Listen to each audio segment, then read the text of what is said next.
Hallelujah. आप सभी प्रभु यीशु मसीह में आनंदित होंगे। हम पिछली बार हमने सीखा था, आज उसको हम आगे करेंगे। आइए हम सभी अपनी आंखों को बंद करें। सारी सृष्टि के मालिक तुम ही हो, सारी सृष्टि के रक्षक तुम ही हो। करते हैं तुझको सादर प्रणाम, गाते हैं तेरे ही गुणगान। हालेलुया, हालेलुया,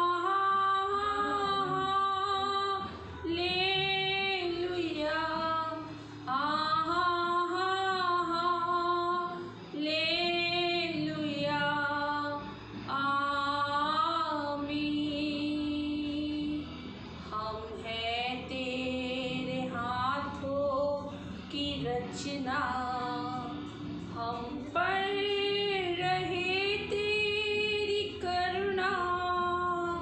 तन मन धन हमारा तेरा है, इस शैतान को छूने न देना। हालेलुया,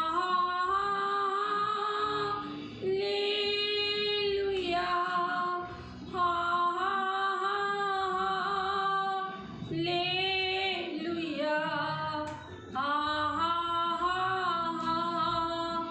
हालेलुया, आमीन।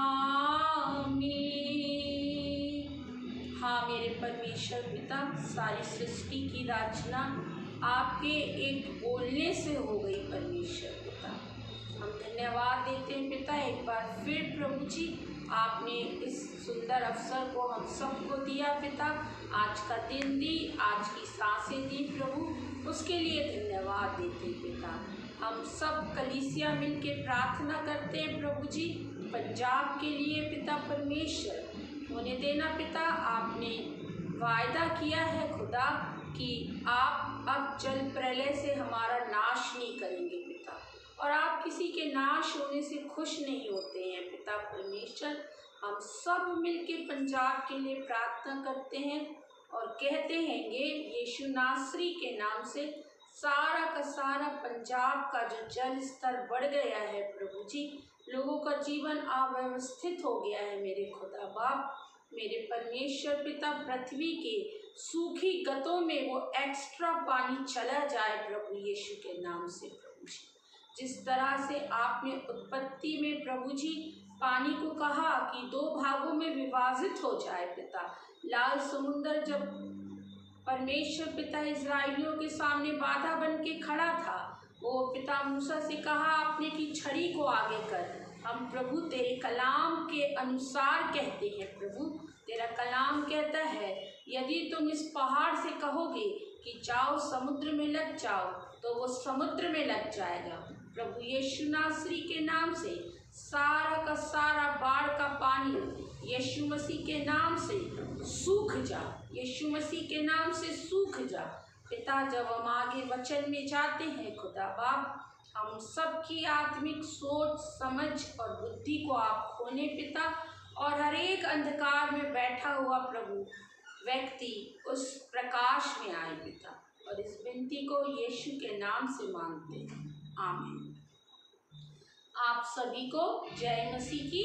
हम आगे वचन में जाएंगे जिस तरीके से कि हमने पहले वचन में सीखा था कि मन्ना क्या है, और मन्ना के बारे में मैंने आपको सिखाया था। आज हम उसके लिए देखेंगे। वचन कहता है भजन संहिता 119 और उसके 72 में, तेरी दी हुई व्यवस्था मेरे लिए हजारों रुपयों और मोहरों से भी उत्तम है। तो व्यवस्था क्या है मेरे प्रियो? व्यवस्था ये कलाम है, ये वचन है। मन्ना क्या है? ये कलाम है, ये वचन है। आज आप अपने जीवन में हताश हैं, निराश हैं, परेशान हैं, आपके प्रार्थनाओं का उत्तर नहीं आ रहा है, कई सालों से आप प्रार्थना कर रहे हैं कई महीनों से प्रार्थना कर रहे हैं, आपके जीवन की परिस्थितियां नहीं छूट पा रही हैं, आप कर्जों से नहीं छूट पा रहे हैं, आप किसी के पास नहीं जाएं। आप ये ना सोचें कि मैं कहाँ किससे कर्जा ले लूँ, मैं किससे लोन ले लूँ। कुछ भी नहीं करिए मेरे भाई बहनों, मेरे जवान बेटे बेटियों। अगर आप किसी गलत रिश्तों में फंस गए हैं, आप ज़्यादा से ज़्यादा पोर्नोग्राफी में फंस गए हैं, आप फ़ोन की लत, आप उससे छूट नहीं पा रहे हैं, तो मैं आज आपको एक बहुत ही सस्ता और सरल उपाय बताती हूँ। वो है ये कलाम। परमेश्वर का कलाम कहता है जो कोई इसको उठाएगा परमेश्वर उस व्यक्ति को उठाएगा। आप अपने जीवन का 10वां अंश यानी कि अपना 10% परमेश्वर को दें, परमेश्वर के साथ बैठें और परमेश्वर से दुआ को करें और इस कलाम को पढ़ें। आपकी हर परेशानी का हल इस कलाम के अंदर है। तो ये व्यवस्था है मेरे प्रिय, और इस व्यवस्था के ही अनुसार आपका जीवन सारा का सारा बदल जाएगा। तो हमने देखा था कि मन्ना क्या है।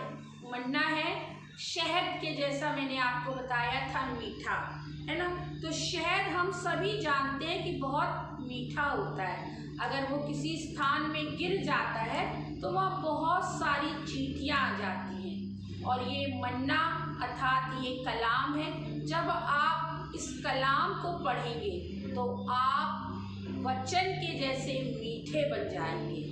और जहाँ कहीं भी जिस किसी व्यक्ति के अंधकार में जीवन में आप वचन रूपी शहद को गिराएंगे, वो वहाँ बहुत सारी आत्माएं आ जाएंगी।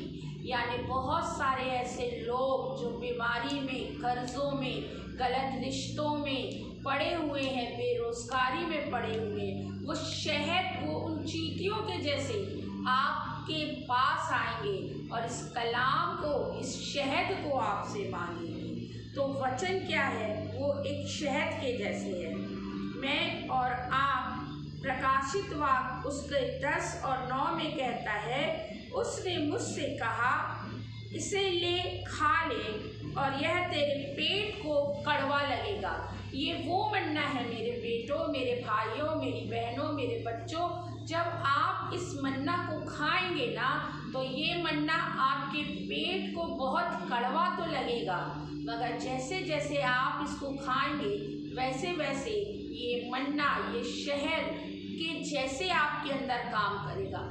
यदि आप बहुत ज़्यादा गुस्सा करते हैं, यदि आप बहुत ज़्यादा चिड़चिड़ाते हैं, यदि आप बहुत ज़्यादा झूठ बोलते हैं, आप फ़ोन पे रात रात जग के गलत बातों को देखते हैं, वो कॉलेज स्कूल के लिए जाते हैं और अपने माता पिता से झूठ बोलते हैं, घूमने चले जाते हैं, तो ये सारी बातें जो आप कर रहे हैं वो आपके पेट को बहुत कड़वी लगेगी कि ये तू क्या कर रहा है। मगर जब आप इस कलाम को पढ़ेंगे तो ये कलाम बताएगा आपको कि आपको कैसे शहद बनना है।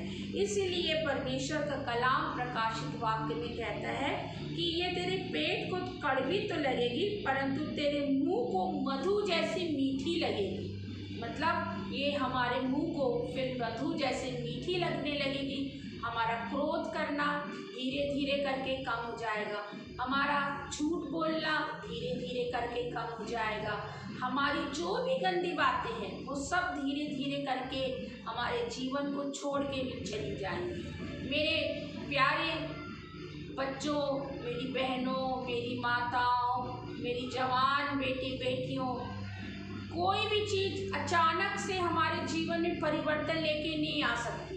हर चीज़ के लिए समय लगता है ना।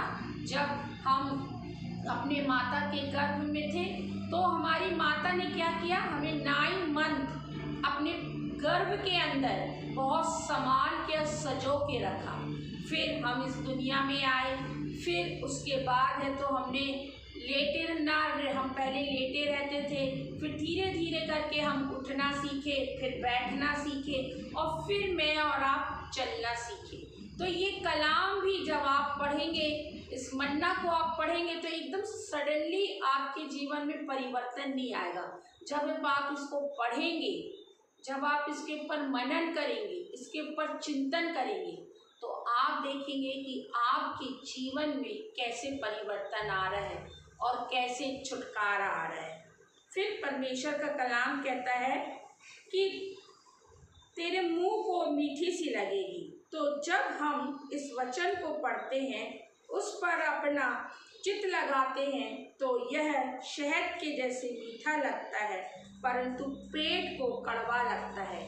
हमारे अंदर की सारी गंदगी जाती रहेगी।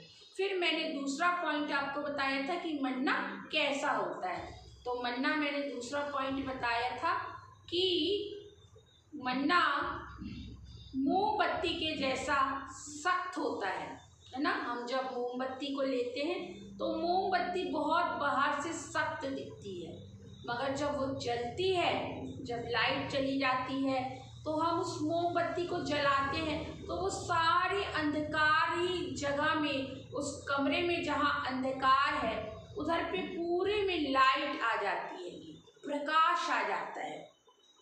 परमेश्वर का कलाम कहता है कि तुम जगत की ज्योति हो, है ना। तो ज्योति किसके लिए परमेश्वर कह रहा है? मेरे को और आपको परमेश्वर कह रहा है कि मैं और आप ज्योति हैं, अर्थात उन लोगों के लिए जो कि अंधकार में बैठे हुए हैं। तो हमें क्या बनना है? मोमबत्ती बनना है।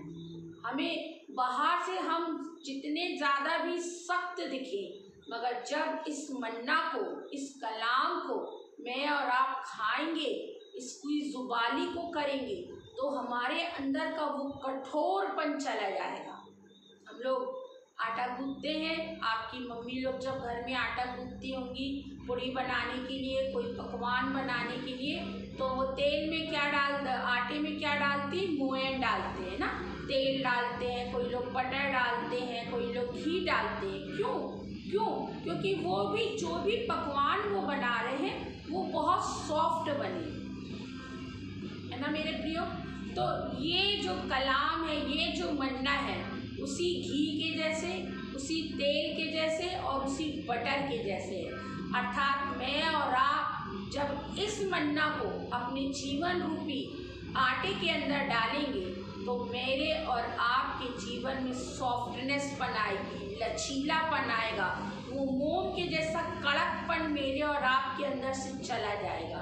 मोम कड़क तो होती है, मगर जब वो जलती है ना, तो वो पिघल के पूरी नीचे गिर जाती है। जब मैं और आप इस कलाम को पढ़ेंगे, इस मन्ना को खाएंगे और इसके अनुसार अपने जीवन को जीने की कोशिश करेंगे, यीशु मसीह से मांगेंगे कि यीशु मसीह आप मेरी सहायता करें ताकि मैं इसके अनुसार, इस व्यवस्था के अनुसार अपने जीवन को जीऊँ, तो मेरे प्रियो फिर हम वो चलने वाली चीज़ बन जाएंगे। और जब हम चलेंगे तो उस मोम के जैसा कि वो मोम का कड़कपन, सॉफ्टनेसपन में आ जाता है। और दूसरा काम, सबसे पहला काम वो क्या करती है कि लाइट देती है।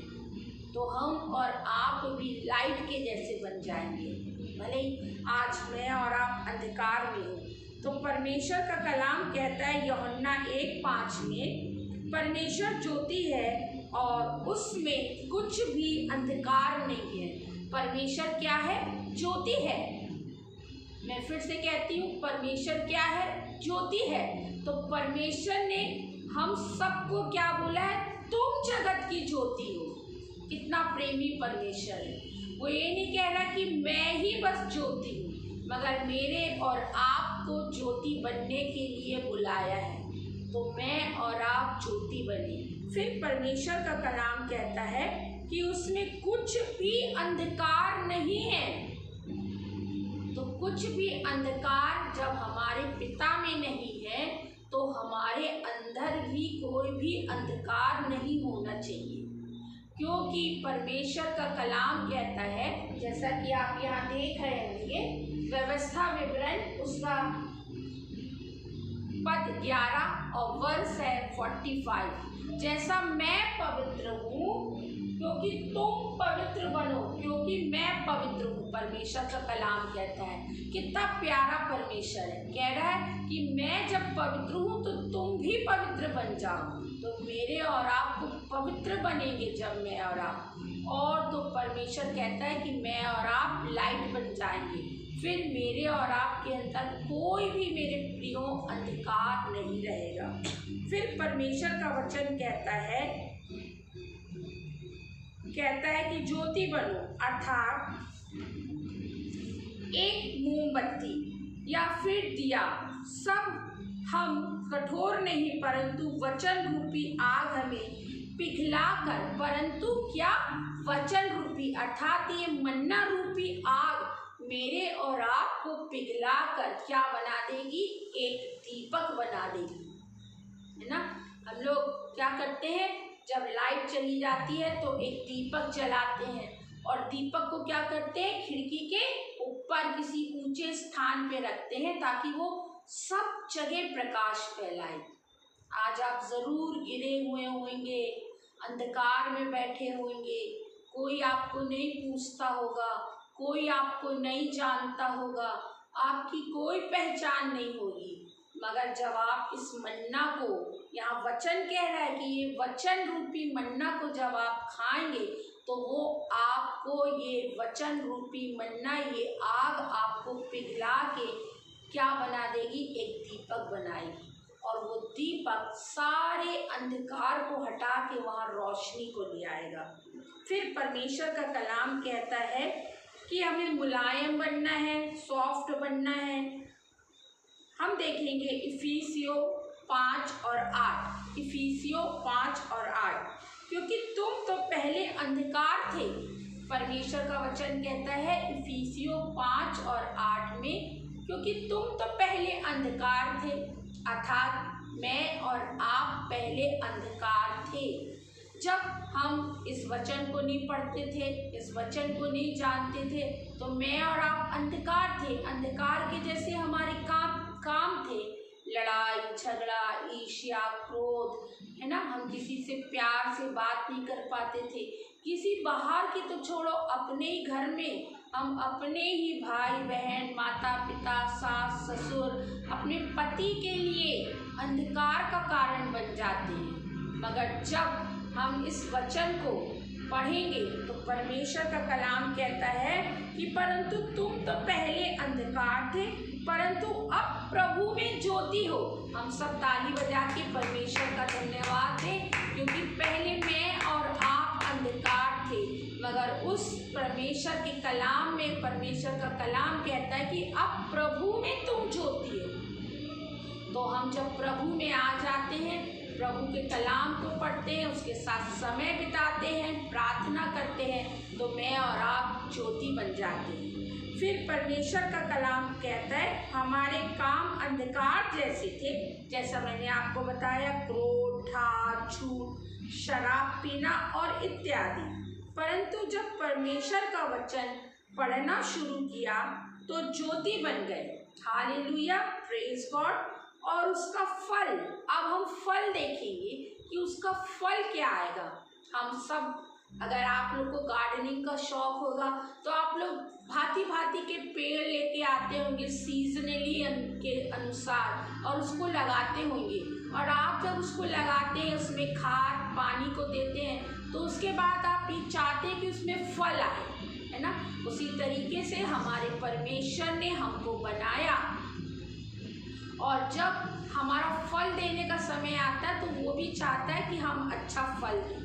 जब हम संसार से हम एक पेड़ खरीद के लाते हैं तो उससे फल लेने की अपेक्षा रखते हैं। तो क्या जिसने हमको अपने स्वरूप में बनाया, अपनी समानता में बनाया और हमको अपने बेटे बेटी होने का अधिकार दिया, क्या वो अब हमसे फल की अपेक्षा ना करेगा? तो हम फल देखेंगे। तो फल इस प्रकार से हैं, हर प्रकार की भलाई, पहला है हर प्रकार की भलाई, दूसरा है धार्मिकता, तीसरा है सत्य। ये हमारे जीवन में होना बहुत ज़रूरी है, क्योंकि अगर हम भलाई करना नहीं जान पाएंगे मेरे प्रियो, तो अपने परिवार में, अपने बच्चों से, अपने रिश्तों में, हम कहीं पर भी अच्छे नहीं बन पाएंगे। तो सबसे पहला हमको अपना काम सुधारना है, तो अपने घर के अंदर। फिर कहता धार्मिकता, धार्मिकता वो नहीं है, वो भी है जो आप कर रहे हैं, है ना। मगर धार्मिकता ये है कि जब आप किसी को गड्ढे में पड़ा हुआ देखें, जब मैं और आप किसी को दुख में पड़ा हुआ देखें तो उसके साथ खड़े हों, क्योंकि यीशु मसीह ने मेरे और आपको भी, जब मैं और आप गड्ढे में थे, जब मैं और आप निराशा में थे, जब मैं और आप पापों की दलदल में थे, तो वो मेरे और आपके लिए कलवरी क्रूस पे चढ़ गया। और तीसरा है सत्य, है ना। हमको एक लाइन खींचना पड़ेगा, हमको एक लाइन खींचना पड़ेगा कि नहीं, मैं जो काम नहीं, मेरे लिए ये व्यवस्था बताती है कि मुझे जो काम नहीं करना है मैं वो कामों को नहीं करूँगा, नहीं करूँगी। ये है सत्य, क्योंकि ये व्यवस्था हमें बताती है कि हम झूठ ना बोलें, ईर्ष्या ना करें, क्रोध ना करें, किसी की उन्नति देख के हम जले ना, किसी के प्रति झूठी गवाही ना दें। ये सत्य है मेरे बहनों, मेरे भाइयों, मेरे बच्चों। तो इस सत्य के पर हमको खड़े होना है। फिर परमेश्वर का कलाम कहता है, मैंने तीसरा पॉइंट बताई थी कि मन्ना एक सफ़ेद चादर के जैसे दिखती है और ओस के ऊपर वो गिरती थी, है ना। तो ये मन्ना शूरवीरों का खाना है। अगर आप सच में शूरवीर बनना चाहते हैं, मैं वो शूरवीर की बात नहीं कर रही जो लोग जिम में जाते हैं, जिम में एक्सरसाइज करते हैं, अपना अच्छा एक डाइट फूड बनाते हैं, है ना, वो भी करना, जो संसार में है वो संसार के काम करते हैं। बट अगर हमको सच में शूरवीर, सूरमा बनना है, तो मैंने बताया था ये मन्ना, ये वचन जीवन का जल है, ये मन्ना, ये वचन जीवन की रोटी है, ये मन्ना, ये वचन आपका भोजन है। और मेरे और आप जो कमज़ोर हैं, निर्बल हैं, दुर्बल हैं, ये मेरे और आपको शूरवीर, सूरमा बनाएगा। ये कलाम मेरे और आपको शूरवीर, सूरमा बनाएगा। तो तीसरा जो मेरा लास्ट पॉइंट है वो है सुबह सुबह ओस की चादर। मैंने बताया था कि मन्ना कैसे गिरती है, ओस के जैसे गिरती है ना, सुबह सुबह। तो ओस की चादर से क्या मतलब है? जब हम सवेरे उठते हैं तो लोग संसारिक काम में जुट जाते हैं, संसारिक कामों की चिंता हो जाती है उनको। गृहिणियों को आज क्या बनाएंगे, क्या खाएंगे, घर में क्या है क्या नहीं है, वो जितने भी हस्बैंड लोग हैं उनको कि आज नौकरी मिलेगी नहीं मिलेगी, आज पेमेंट आएगी नहीं आएगी। अगर आप इस कलाम को नहीं पढ़ते हैं, इस कलाम को नहीं उठाते हैं सुबह उठ के, तो आप इन्हीं चिंताओं और इन्हीं परेशानियों में दब के और फंस के रह जाएंगे और सारा दिन यूं ही निकल जाएगा। मगर आपके सुबह सुबह इस वचन को जब आप उठते हैं, आपका मन, आपका शरीर, आपकी आत्मा एक फ्रेश मोमेंट में उठती है, तो आप वो सर्वश्रेष्ठ परमेश्वर के साथ समय बिताएं, उसके पास बैठें, उसके पास आएं, प्रार्थना करें अपने परिवार के लिए, अपने लिए, अपने देश के लिए, और इस कलाम को पढ़ें। जब आप इस बातों को करके अपना जीवन, अपना दिन प्रभु यीशु मसीह के साथ शुरू करेंगे, तो आपको पता ही नहीं चलेगा कि मेरा आज का दिन कैसे चला गया और कैसे घर की सारी व्यवस्थाएं हो गई, कैसे ऑफिस में जो सब कुछ मेरे अगेंस्ट में था अब सब कुछ मेरे फेवर में आ गया है। वो मन्ना, ये मन्ना आपके लिए वो चादर ओस की, जहाँ कहीं आपको लगता था कि ऊंट कटार और आग के जैसा है, वो ओस की चादर आपके लिए बन जाएगा। तो मैं एक बार फिर से आपको पॉइंट मैं बता देती हूँ। और पहला पॉइंट था हमारा कि परमेश्वर का कलाम कहता है कि वो मन्ना क्या, वचन शहद के जैसा मीठा है, जिसके लिए मैंने और आपने देखा था प्रकाशित वाक्य 10:9। और परमेश्वर का हमारा दूसरा जो पॉइंट था मोम जैसा गाढ़ा होता है, तो उसके लिए मैंने और आपने देखा था यूहन्ना 1:15, जिसमें कि परमेश्वर का कलाम कहता है कि पहले तो तुम, परमेश्वर ज्योति है और उसमें कुछ भी अंधकार नहीं है। फिर मैंने और आपने देखा था कि परमेश्वर का कलाम कहता है इफिसियों 5:8, क्योंकि तुम तो पहले अंधकार थे।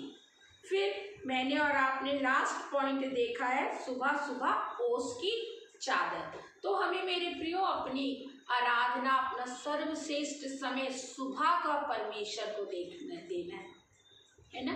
जब हम अपना बेस्ट समय अर्थात सुबह का समय परमेश्वर को देते हैं तो परमेश्वर फिर हमारे लिए सब कुछ उस ओस की चादर के जैसा बना देता है ना। कई लोग जो होते हैं वो कहते हैं कि अगर आपकी आंखों में कम दिखता है, आपकी आंखों की रोशनी कम है, आपकी मानसिक शांति कम है, तो सुबह उठ के हमको क्या करना चाहिए? घास के ऊपर जाके नंगे पैर चलना चाहिए, तो हमारी ये सारी प्रॉब्लम्स दूर हो जाएंगी। मगर मैं आपसे कहती हूँ कि आप घर में आराधना करें, मैं आपसे कहती हूँ आप प्रार्थना करें, मैं आपसे कहती हूँ वचन को पढ़ें। हर बीमारी, हर गरीबी, हर एक लाचारिता, हर एक बेबसी, हर एक अकेलापन, हर एक जादू टोना, तंत्र मंत्र की विद्या, हर एक दुष्ट आत्मा का प्रभाव जब आप ये को उठाएंगे आपको से दूर भागेंगे और कहेंगे कि ये शूरवीर सूरमा आ गया है। अब सबको ये परमेश्वर का कलाम समझ में आया होगा, और पर मैं प्रार्थना करती हूँ कि परमेश्वर आपको पवित्र आत्मा की वो आग दे कि आप परमेश्वर के साथ समय बिताएं। मांगो तुम्हें दिया जाएगा, ढूंढो तुम पाओगे, खटखटाओ खोला जाएगा, खटखटाओ खोला जाएगा, मांगो तुम्हें दिया जाएगा। हाँ मेरे प्रियो, हमने अभी तक शायद मांगा नहीं तो हमें मिला नहीं, हमने खटखटाया नहीं इसलिए हमारे लिए खोला नहीं गया। आज से आप सभी प्रार्थना रूपी प्रार्थना में अपना जीवन बिताएं, वचन पढ़ने में, खटखटाने में, तो आपके लिए खोला जाएगा। हर एक बीमारी, हर एक गरीबी, हर एक निर्बलता, हर एक दुर्बलता और हर एक दुष्ट आत्मा का प्रभाव, हर एक TB, cancer, asthma, thyroid, blood pressure, sugar, तमाम लोग जो इस रोगों से ग्रसित हैं, प्रभु यीशु मसीह के नाम से मैं आज्ञा देती हूँ कि लोगों को छोड़ो और जाओ निकल के अतः कुंड में, क्योंकि प्रभु ने इन सारे लोगों के लिए अपना बेशकीमती लहू बहाया है। उसकी लहू की सामर्थ में सब छोड़ो और जाओ यीशु मसीह के नाम से। आमीन, आमीन और आमीन।